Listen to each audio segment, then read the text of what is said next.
Brought to you by My 11 Circle. Win first prize Mahindra Thar every day. Download the app now. तो खत्म हो गया है कल एशिया कप में भारत का सफर और शायद हम लोगों का इंटरेस्ट भी।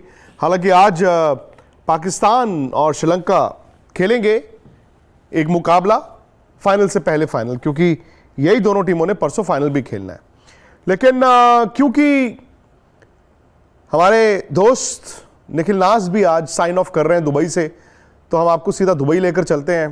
बड़े बुझे हुए दिख रहे हैं निखिल, बड़े एक्साइटेड थे। मुझे याद है जब आपने यहाँ से उड़ान भरी थी और दुबई लैंड हुए थे, आपने कहा 3 मैच होंगे इंडिया पाकिस्तान के, 3 2 ही रह गए।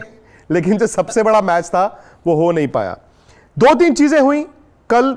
विराट कोहली ने क्या आउटस्टैंडिंग बैटिंग की है, आउटस्टैंडिंग बैटिंग दिख रहा था, आहिस्ता आहिस्ता और इमोशनली जिस तरह से वो उसके बाद खुश दिखे हैं।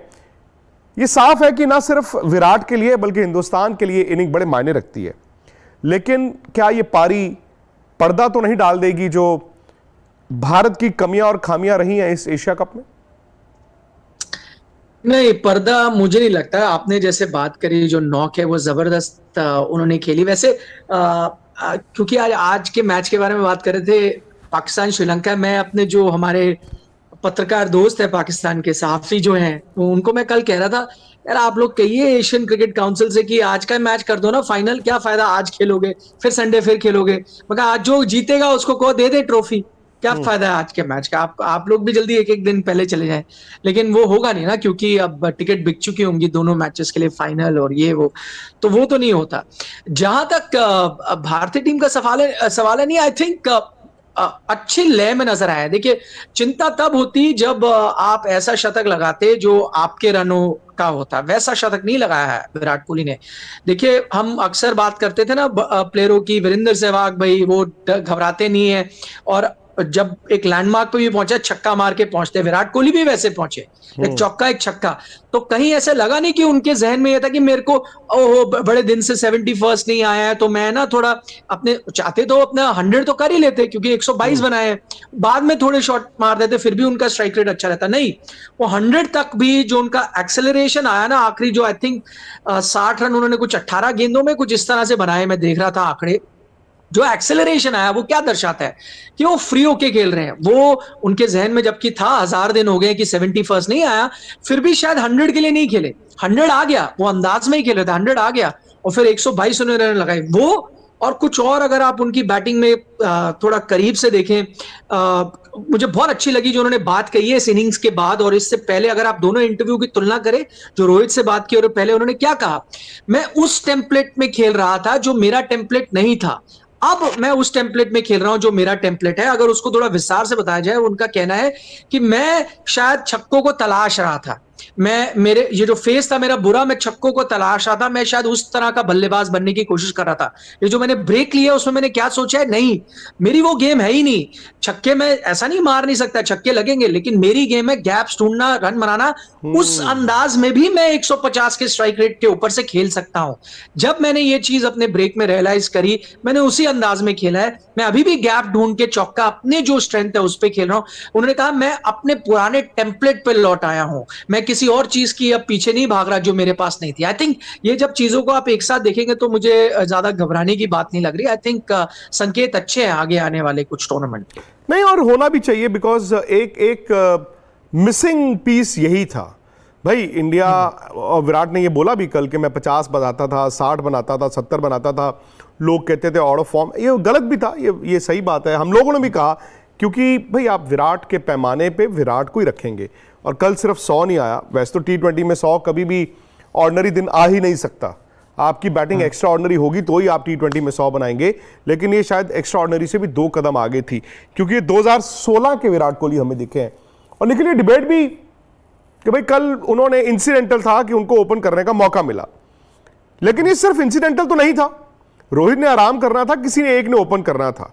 But going by what the team had been saying for a long time, Rishabh Pant ने भी ओपन किया हुआ था, सूर्य कुमार यादव ने वेस्ट इंडीज में ओपन किया था, तो उन दोनों के आगे विराट को ओपन कराना ये तो दर्शाता है ना कि he may be considered now, और the team may already be considering him, if not as the opener, at least as the backup opener. मैंने भी ये विक्रांत सोचा था कि भाई अगर उनको खिलाया है, क्योंकि सूर्य कुमार यादव भी पैडेड अप थे, अगर आप देखें जब नेशनल एंथम बज रहा था तब भी आप श्योर नहीं थे विराट करेंगे या नहीं, फिर विराट आ गए, फिर मुझे लगा हाँ ये नपीतुली रणनीति का हिस्सा होगा। लेकिन जब केएल राहुल प्रेस कॉन्फ्रेंस में आए ना, जब उनसे सवाल पूछा गया कि भाई बहुत अच्छा खेल रहे हैं विराट कोहली, उनके आईपीएल में भी शतक आए हैं ओपन करते हुए, यहाँ भी मार गए, क्या उन्हें ओपन करना चाहिए? तो जब उनका वो जवाब आया ना, उन्होंने कहा तो फिर मैं क्या करूं, मैं बाहर बैठ जाऊं। जब ये जवाब आया, क्योंकि केएल राहुल भी इस मैनेजमेंट का हिस्सा है, उप कप्तान है, कल कप्तानी भी कर रहे थे, जब उनका ये जवाब आया तब मुझे शायद ये एज अ रियलाइजेशन हुई कि शायद नहीं, इसके बारे में भारतीय टीम नहीं सोच रही। ये हो गया, बाई चांस हो गया कि रोहित शर्मा इसलिए बाहर बैठे क्योंकि उनको लगा सबको मौके देने चाहिए। अब क्योंकि आप सबको मौके दे रहे हैं, आपने एक एक सबकी पोजीशन ऊपर कर दी और बाई चांस वो खेल गया, शतक लगा गए। बल्कि अगर आप विराट कोहली को भी सुने, एंड आई थिंक ये हम इसके बारे में पहले भी बात कर चुके हैं कि विराट से जो आप इस बार विराट को देख रहे हैं, जो उनसे मुलाकात भी हुई, क्या अच्छा लग रहा था विराट कोहली का। पहले भी कहा था कि कुछ अलग टाइप विराट कोहली नजर आ रहे हैं, थोड़े रिलैक्स विराट कोहली नजर आ रहे हैं, एक ऐसे विराट कोहली नजर आ रहे हैं जो थोड़े ह्यूमन है, वो सुपर ह्यूमन नहीं। मैं इसलिए भी कहता हूं क्योंकि जब वो शतक लगाते हैं, पुराने विराट कोहली कहते हैं अब मैं तो वेट ही कर रहा था, शतक तो मेरा आना ही था, कब नहीं लगता। ये विराट कोहली क्या कह रहे हैं, ये कह रहे हैं यार मैं खुद सरप्राइज हूं कि इस फॉर्मेट में मेरा शतक आ गया, मैंने नहीं सोचा था कि मेरा 71वां इसमें आएगा, मुझे लगा किसी और फॉर्मेट में आएगा, लेकिन वो कहते हैं कि नहीं मैं खुद सरप्राइज हूं, इस फॉर्मेट में मेरा शतक आया। तो ये जो more human side of Virat Kohli जो नजर आ रहा है, एक बड़े रिलैक्स से जो विराट कोहली नजर आ रहा है, ये अलग विराट कोहली इस हमें टूर्नामेंट में देखने को मिला। ये हकीकत है निखिल, ये हकीकत है कि जो बड़े बड़े ग्रेड्स भी हुए हैं, एक एज आती है जहां पर आप you want to conform to your standards, तो आप अपने ऊपर प्रेशर ज्यादा बना लेते हो। फिर जब एक हल्का सा पैच आता है खराब होने का, आप फिर यू ओवर ट्राई। ये गावस्कर के साथ हुआ है, तेंदुलकर के साथ हुआ, राहुल द्रविड़, हर किसी के साथ हुआ है ये। मुझे लगता है कि जो टेम्पलेट, एक तो टेम्पलेट बड़ा टेम्पलेटेड टेम्पलेट हो गया ना, कि T20 का टेम्पलेट, वनडे का टेम्पलेट, टेस्ट मैचेस का टेम्पलेट, एंकरिंग का टेम्पलेट। मुझे लगता है कि एक टेम्पलेट और भी है जो आप ये 32, 33, 34 एंड बियॉन्ड वाले क्रिकेटर्स के हाथ आता है, वो है टू एंजॉय योर गेम। कभी शायद ये एशिया कप, कहने को एशिया कप भारत के लिए डिजास्टर था और है, और ये भारत के लिए अच्छे संकेत नहीं है। पर्सनली मुझे लगता है सिर्फ एक प्लेयर के लिए एशिया कप अच्छा रहा है, वो विराट है, और विराट के लिए मुझे लगता है कि अब यहां से शायद मंकी ऑफ द बैक के बाद ये टेम्पलेट भी है कि यार क्यों मैं बनाता हूं अपने ऊपर pressure, let me enjoy my game. मुझे याद है जिस प्लेयर ने इस फेज के बाद से अपनी अपनी गेम एंजॉय की है, उन्होंने सक्सेस देखी है। सो मच सो, गावस्कर का मुझे याद है वो टेस्ट मैचेस में छक्के मारने शुरू हो गए थे। So I think this could be the way forward. Shoaib Akhtar ने कहा है कि विराट 71 हो गए, 29 और पड़े हैं अभी, which may look difficult but not impossible right now. 2900 बहुत होते हैं, बहुत होते हैं, बट जो आपने कहा कि ह्यूमन साइड आती है आपकी, आप इमोशनल इतने हो जाते हैं, I think Virat would have woken up better, realised कि यार मैं क्यों अपने ऊपर इतना प्रेशर बना रहा था। आई थिंक आपने लाख पते की बात की है, और इसके बारे में विराट ने जिक्र भी किया था। उन्होंने कहा कि मैं अपने से इतना एक्सपेक्ट कर रहा था, मैं अपने से ये उम्मीदें लगाए बैठा था कि मैं ये करूं, मैं वो करूं, जो हो जाता है। आई थिंक उनका कुछ करियर भी ऐसा रहा है। जब उन्होंने रियलाइज, वो उन्होंने कहा ना लाइन कि जब मैंने रियलाइज किया कि यार इस लाइफ में और भी बहुत चीजें हैं क्रिकेट के अलावा, जैसे ही वो रियलाइजेशन आया, आई थिंक उनके ऊपर से दबाव उठ गया। उसके अंदाज में फिर वो खेलते भी नजर आए। अच्छा, कुछ चीजें देखिए, यही चीजें हम बात करते थे, आपको याद है आईपीएल में उससे पहले क्या हो रहा है भाई, पीछे क्यों नहीं जा रहे बैकफुट पे। वो उन्होंने अपने फीट यूज करना बंद कर दिया था स्पिनर्स के खिलाफ। कल आपने देखा कितनी बार हमने देखा है वो क्रीज के बाहर आए, अपने पैर यूज करे, और उन्होंने, ये कैसे आता है? आई डोंट थिंक ये switch turn on turn off हो जाता है कि एक दिन आपने कहा मैं ऐसे करूंगा, एक दिन मैं कहूंगा नहीं है।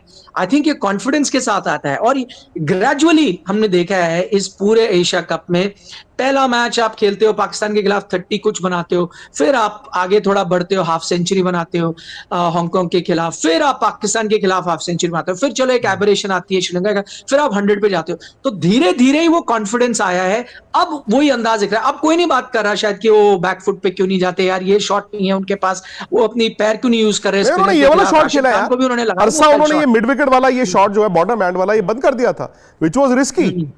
ये वाला शॉट बड़ा रिस्की हो गया था बीच में, और कल वो चलते रहे। बल्कि उनकी बैटिंग में डिस्क्राइब करूं निखिल, आप मैदान में थे, यू वेरी लकी। मैं टीवी पे देखा, कभी कभी टीवी में ना आपको बेहतर दिखता है, मैदान में बेहतर दिखता है कि आपको पूरा मैदान दिखता है, आपको पता होता है कि बॉलर ने ये फील्ड यहां पे ली है, अब बैट्समैन ने, आप उस हिसाब से जज करते हो। लेकिन टीवी में जब इतना क्लोजली आप बैट्समैन का हाथ देखते हो, उसके पैर देखते हो, उसकी आंखें देखते हो, तो आपको यह पता चलता है कि वो किस जोन में है। आई थिंक विराट के पास है सब कुछ, बस एक बंधे बंधे नजर आए, वो उसको इस्तेमाल नहीं करते थे। और उन्होंने जो बड़ी बात बोली कि मैं छक्के नहीं मार सकता, जो आपने बोला, आई थिंक वो फैक्ट है। इसीलिए मैं कहता हूं, अगर आपने ऑस्ट्रेलिया में खेलना है वर्ल्ड कप, देखिए नंबर 3 वाला भी दूसरे ओवर में बैटिंग करने आ जाता है, बट जब आप ओपन करते हैं, खाली स्लेट के साथ आते हैं, रोहित विराट मेरे हिसाब से Nikhil is the best player. Rahul 3 भी खेल सकते हैं, अब सिर्फ एक ही तो स्विच करना है। बेस्ट प्लेयर आप इनको दे दो नया बॉल आप इनको दे दो, आप घेरे में जो फील्डर हैं, फिर चौके देखिए क्या होता है ना, जब विराट 3 नंबर आएंगे, कहने को जी देखो यार अभी तो दूसरे ओवर में तो बैटिंग आ गई, पर दूसरे ओवर में जब 1 विकेट गिरी होती है, फिर वो चौके नहीं आपसे मारे जाते, फिर आपको होता है यार एक और ना गिर जाए। आई थिंक ये माइंडसेट है जो लोगों को समझने की जरूरत है, क्यों 3 और ओपन में जमीन आसमान का फर्क आ सकता है। आई थिंक ये अच्छा सजेशन है, और अच्छा सजेशन इसलिए भी है क्योंकि अगर विराट को कुछ समय लगता भी है, तो आपको पता है दूसरी तरफ से रोहित शर्मा है, वो तो एक ही अंदाज में खेलते हैं। हाँ। दूसरी बात, अगर आप केएल राहुल को देखें, केएल राहुल के लिए भी शायद ये फायदेमंद हो। मैं इसलिए कह रहा हूं क्योंकि उनसे सवाल ये पूछा गया ना, भाई कौन करेगा ऊपर, उनका उस टाइम जवाब आया मैं क्या करूं, मैं बाहर बैठ जाऊं। लेकिन अगर उसको दूसरी तरह से वो देखेंगे, बाय द वे जब मैंने वो विक्रांत, मुझे नहीं पता कि लोगों का इस वक्त क्या कहना है, पर मैंने जब वो ट्वीट डाला केएल राहुल का जवाब, 99% लोग जो उसका जवाब लिख रहे हैं वो यही कह रहे हैं कि हाँ भाई आपको ये करना पड़ेगा, विराट को आप ओपन कराएं। तो पब्लिक सेंटिमेंट भी यही कहता है कि आप ओपन कराएं विराट और रोहित सेंटिमेंट कहते हैं उसको, वो सेंटिमेंट है present tense, today, now. True, इसलिए भी कह रहा हूं केएल राहुल के लिए बेहतर है, क्योंकि आई थिंक केएल राहुल के लिए भी ना थोड़ा रोल क्लैरिटी आती है। ऐसा नहीं है कि उनके पास शॉट्स नहीं है, बल्कि वो छक्के भी लगा सकते हैं, हमने देखा है उनको कई बार। अगर याद हो आपको, वो नंबर 4-5 में भी खेल चुके हैं वनडे क्रिकेट में, बहुत अच्छा उन्होंने परफॉर्म किया था न्यूजीलैंड में, जितना मुझे याद आता है, में 100 है, जैसा एक्सपेरिमेंट उनके साथ करा जा चुका है 4 नंबर पे। तो अगर आप उनको ये क्लैरिटी दे दें कि भाई आपको फ्रॉम द वर्ड, यहां पे उनको शायद ये क्लैरिटी ना हो कि भाई मेरे को एक ओपनिंग अच्छी पार्टनरशिप लगानी है, थोड़ी स्टेबिलिटी देनी, शायद ये हो उनके जहन में। जब आप उनको कह दें कि नहीं आपने इस नंबर पे खेलना, आता ही आपने इस तरह के शॉट खेलने, फील्ड खुल गई होगी, हो सकता है पावर प्ले में ओपनर्स ही हो, आप इस अंदाज में खेलो, मुझे लगता है उनको भी वो सूट करेगा। तो it won't be a bad option कि आप जाए रोहित और विराट के साथ ओपन, केएल आ जाए नंबर 3 पे, नॉट अ बैड ऑप्शन, या नंबर 4 पे स्काई आए 3 पे, जैसे भी आप रोटेट कर रहे हैं, ये करा जा सकता है। असाइड ऑफ विराट, निखिल, ये सूर्य कुमार ने हांगकांग वाली इनिंग बड़ी अच्छी खेली, बट मुझे लगता है कि अब सूर्य कुमार यादव को भी ना, अब ये he will have to understand कि भाई उनको 4 या 5 अगर इंडिया में मिलता है, तो he is being seen as somebody जो मोती पिरोएंगे पहले 10 ओवर के बाद अगले 10 ओवर। यार कंसिस्टेंसी नहीं है निखिल उनकी भी, और उसके बाद तो हार्दिक पांड्या का भी देखें आप, एक आउटस्टैंडिंग मैच, 2 मैच वो खेले ही नहीं, और 2 मैचों में फ्लॉप, तो 20% सक्सेस है आपकी। ये सूर्य कुमार यादव वाली बात कल दोनों हरभजन सिंह, सनी गावस्कर हमारे साथ थे, उन दोनों से मैंने वो बात करी, वो हिंदी में भी उनसे मैंने ये सवाल पूछा, वो आपका इंतजार कर रहा है वो सवाल, आप कभी भी जाके सुन सकते हैं। तो दोनों का ये कहना था कि नहीं, आई थिंक हम बहुत जल्दबाजी कर रहे हैं सूर्य कुमार यादव को लेकर, वो एक क्लास एक्ट है, अब उनकी सिचुएशन ही कुछ ऐसी थी। सही भाई का कहना था, अब कल देखें आप, सिचुएशन ही ऐसी थी ना, जब इतने अच्छे ऊपर रन लग गए तो उनको आके मारना था, मार दिया उन्होंने पहली बॉल पे छक्का, फिर ठीक है इनसाइड लग एज होके आउट हो गया। मैं कल की बात ही नहीं कर रहा, मैं कल की बात ही नहीं कर रहा, मैं परसों की बात कर रहा हूं। चलिए फॉर एग्जाम्पल, नहीं, पॉइंट आपका है, आई थिंक उनको कंसिस्टेंसी लाने की जरूरत है, पर हमें शायद ये सोचना होगा हमें कौन सा सूर्य कुमार यादव चाहिए। एक वो सूर्य कुमार यादव जिसे कोई फर्क नहीं पड़ता कि उसके कितने रन आए, उसने आना है और पहली बॉल से ही जहां उसको गैप मिलेगा उस पर शॉट लगाना है। बाकी बल्लेबाज जो आपके हैं 3-4, वो समय लगाते हैं, वो ये कहते हैं कि हमें पता है हम रन रेट बाद में बढ़ा लेंगे, हमें पहले रुक के खेलना है। या हम चाहते हैं कि ये सूर्य कुमार यादव भी उस अंदाज में खेलें कि कुछ समय लगाएं, थोड़ा सेट हो और फिर शॉटे मारने की कोशिश करें बाद में। लेकिन अल्टीमेटली निखिल, रन वो जो जिताएं, मैं पहली बॉल पे छक्का मारूं ग्लोरी के लिए, या मैं पूरी पारी में छक्का ना मारूं, मुझे तो भाई वो रन चाहिए जो आप मैच जिताते हो। तो ये विराट से ही दुनिया ने सीखा है ना कि जरूरी थोड़ी है कि आप शॉटे खेले शुरू में। भाई वो एक उन्होंने बोला ना कि मैं ऐसे, विराट की पारी ऐसे शुरू होती है हमेशा, तो बाकी क्यों नहीं कर सकते। और ये जो हम अगर कह दें कि Surya don't worry about the situation, जाओ खेलो, ऋषभ जाओ तुम भी खेलो, फलाने तुम भी खेलो, और तुम भी खेलो के चक्कर में क्या होगा, 16वें ओवर में फिर आपके भुवनेश्वर की बैटिंग आ जाती है। सो आपको गेम सिचुएशन के हिसाब से, मैं कल वाले मैच की बात ही नहीं करता, मैं उससे पहले वाले मैच की ही बात कर लो, पाकिस्तान वाला पहला मैच की बात कर लो। मतलब कंसिस्टेंसी का मायने है कि एक प्लेयर के पास जब एबिलिटी हो निखिल भाई, वो लेट आए, लेट आके उन्होंने कई प्लेयरों के आगे निकल गए ना, वो ईशान किशन से आगे निकल गए, श्रेयस अय्यर से आगे निकल गए, संजू सैमसन भी उनसे पहले ही was in the mix. So मैं उसके लिहाज से भी बात कर रहा हूं।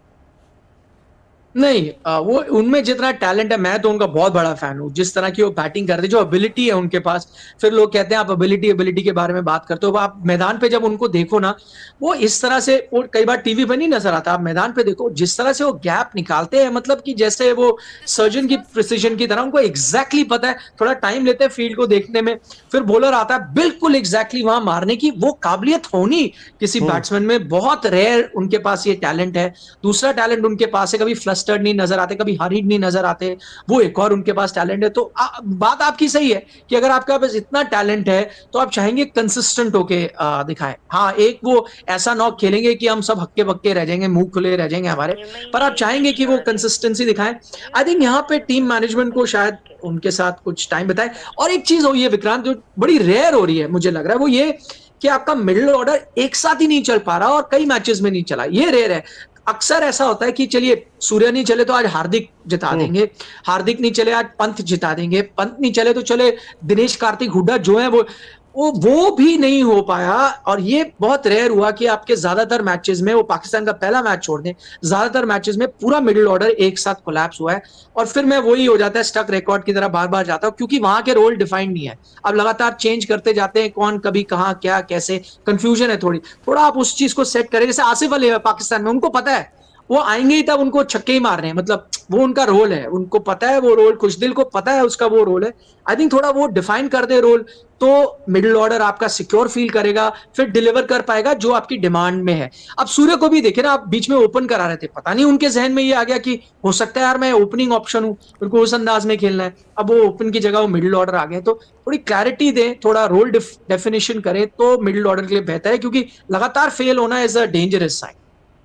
अब ये बताइए जाते जाते, क्योंकि आई नो आपको फ्लाइट पकड़नी है, you will have to say good bye to Dubai and tell Dubai, tell the next time and be kind Dubai. Dubai is not been kind to India. आप जो मर्जी कहिए, दुबई आपका पिछले 3 साल से होम ग्राउंड ही बन गया है। आप आईपीएल वहां पर खेलते हैं, आप वर्ल्ड कप पिछले साल वहां खेले, एशिया कप खेले। ये साफ है कि दुबई, भारत को तो रास नहीं आया, बीसीसीआई को रास आया होगा लेकिन भारत को रास, टीम को नहीं आया। निखिल, अब क्या है, वर्ल्ड कप की टीम आपको पहले वार्म अप मैच से 1 महीना पहले अनाउंस करनी होती है। आपका पहला वर्ल्ड कप का वार्म अप मैच 17 तारीख को है अक्टूबर, तो आप 16 को आपकी मीटिंग है। व्हाट डू यू एक्सपेक्ट, यही टीम प्लस जो इंजर्ड है या फिर कोई सरप्राइज होगा? नहीं, कोई सरप्राइज। देखें, थोड़ी बहुत बात हुई है मेरी, मैं कुछ आपको चीजें बताऊं।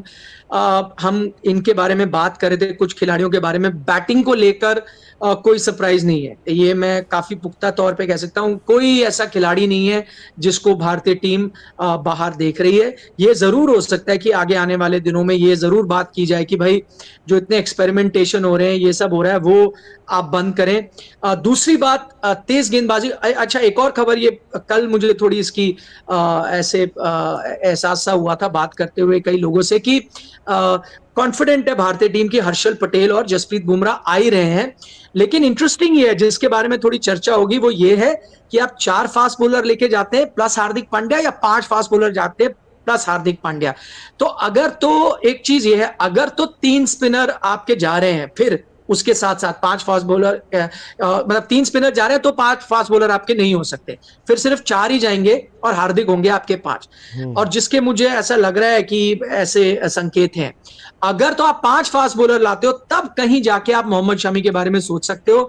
फिलहाल हालांकि प्रदर्शन यहाँ अच्छा नहीं रहा है, अनफॉर्चुनेटली शायद मोहम्मद शमी उस फ्लाइट में ना हो जो ऑस्ट्रेलिया जाए, अनलेस एंड अनटिल भारतीय टीम सोचे 5 फास्ट बॉलर हार्दिक के अलावा, और फिर आपको एक स्पिनर कम करना पड़ेगा जो शायद नहीं होगा। स्पिनर्स पे थोड़ा दबाव है, आई थिंक, जहां तक चयन समिति देख रही है, स्पिनर्स के परफॉर्मेंस को लेकर इतना खुश नहीं है, क्योंकि उन्हें लगता है कि अगर आप देखें वो टीमें जिन्होंने अच्छा परफॉर्म किया है, और ये मेरी राय नहीं है, मुझे लग रहा है जिस तरह से इस वक्त चयनकर्ता सोच रहे हैं कुछ वैसी राय है कि जिन जिन टीमों ने अच्छा किया है वहां स्पिनरों ने बहुत अच्छा गेंदबाजी करी है, और भारतीय स्पिनर यहाँ पर थोड़े से युजवेंद्र चहल का भी बिलो पार ये एशिया कप रहा, ठीक है, वो एक स्पेल उन्होंने बड़ा जबरदस्त डाला, एंड आई थिंक अब ये बड़ा, मैं कल कॉम्बिनेशंस लगा रहा था, Akshar Patel has to be in your 15, has to be in your 11 also, क्योंकि अब आपके पास वो लग्जरी नहीं है।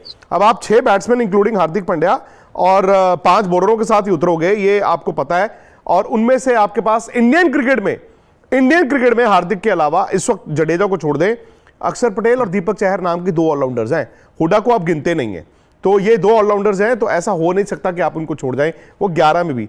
आपने 5 फास्ट बॉलर्स की बात की, मैं मोहम्मद शमी को निकाल देता हूं एज ऑफ नाउ। मुझे लगता है शमी तब जाएंगे अगर बुमराह फिट नहीं होंगे, भुवनेश्वर, अर्शदीप, ये 2 जाएंगे, बुमराह अगर फिट है जाएंगे, हर्षल पटेल फिट है जाएंगे, हो गए 4, और 5 में हैं आपके दीपक चहर। यस, दीपक चहर जाएंगे, तो इसलिए मैंने कहा ये आपके 5 हो गए हैं, दीपक चहर फिर जाएंगे, तो शमी की जगह अब बिल्कुल नहीं बन पा रही है।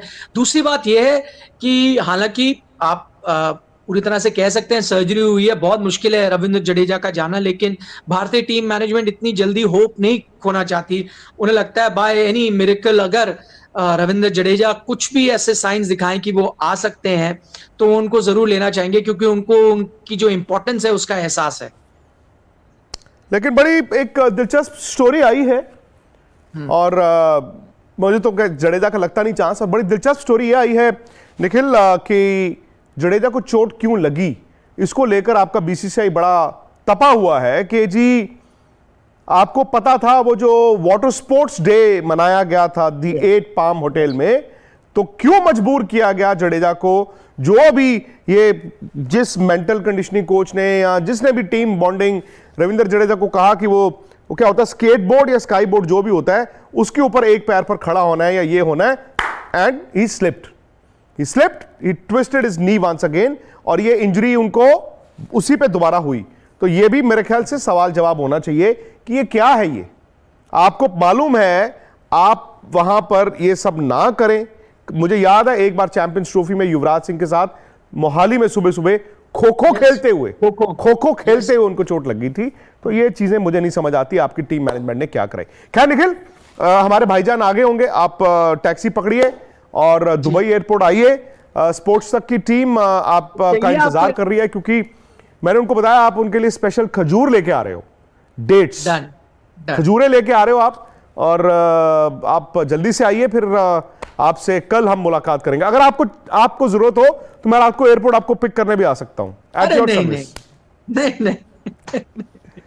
नहीं जी, नहीं। चलिए, thank you very much Nikhil, and enjoy yourself. आप लोगों का भी बहुत बहुत शुक्रिया। वैसे तो अब अगले 2-3 दिन एशिया कप फाइनल ये वो, लेकिन बड़ी खबर जो निकल के आएगी वो है भारत की वर्ल्ड कप टीम सिलेक्शन। जैसे ही कोई खबर आती है पुष्टा इत्तला आपको भी करेंगे। आप आज तक के साथ भी रहें और साथ ही साथ स्पोर्ट्स तक को भी सब्सक्राइब जरूर कीजिए। मेरे साथ जुड़िए मनाने के लिए क्रिकेट का सबसे बड़ा त्योहार। मैच से जुड़े आपके हर सवाल का हम देंगे जवाब। जानने के लिए हर update, live analysis, special interviews, download कीजिए स्पोर्ट्स तक ऐप।